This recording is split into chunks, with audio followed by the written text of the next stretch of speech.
Hey, it's Randy Walden back with you again with another chapter of Eat That Frog, and I hope things are going very well for you as you're starting out the new year.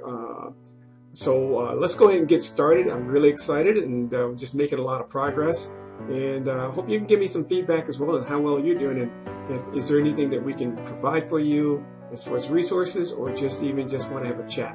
So we're here for you, so let's go ahead and get started with chapter 4. Consider the consequences. And I think this is something that we tend not to do with our time, is consider our consequences.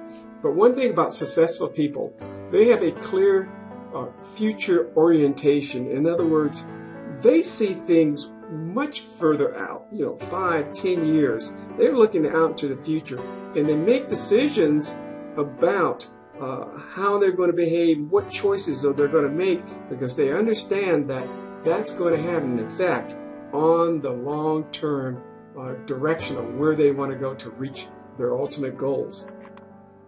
So we have to consider the consequences, and you have to ask yourself, what are the potential consequences of doing or not doing a task? And this is a real important question. And it's almost like you ask that question more than any other question every day. And the rule is the future intent influences and often determine the present actions. So what decisions you make is going to have an influence and is going to determine where the direction our future is going to be.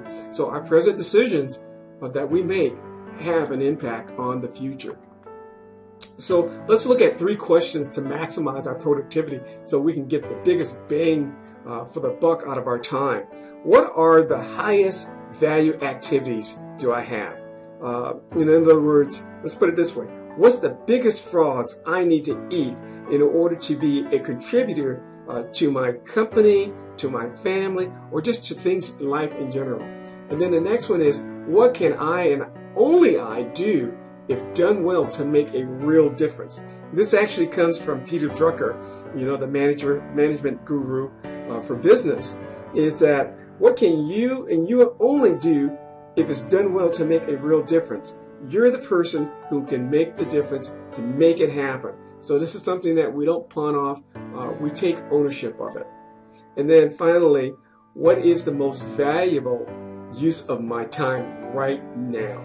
I ask that question all the time, and particularly when I get people asking me of my time. In other words, I need to look at what's the biggest frog that is confronting me that I need to deal with, and that only, and nothing else. So making the most of your time right now, because this is all we got to deal with is right now. So let's get ready to take action. You can only eat you cannot eat every tadpole or frog in the pond. You can only eat the biggest and ugliest one. So that's your action item, is take on the biggest, ugliest frog that's on your task to do. All right? Because there's consequences if you don't. So again, words of encouragement. It's not time to lay around. I'll keep saying it over and over. Connect with someone to hold you accountable. Work at this in small steps. But you got to take action. You got to do it. And remember, I'm here. We're here to help you. Just all you have to do is reach out. Stay tuned for the next session coming up. That will be chapter 5. We're making progress. I'm making progress in this journey with you. So let's do this. Let's make it happen. All right. Have a good one. May God bless you as always.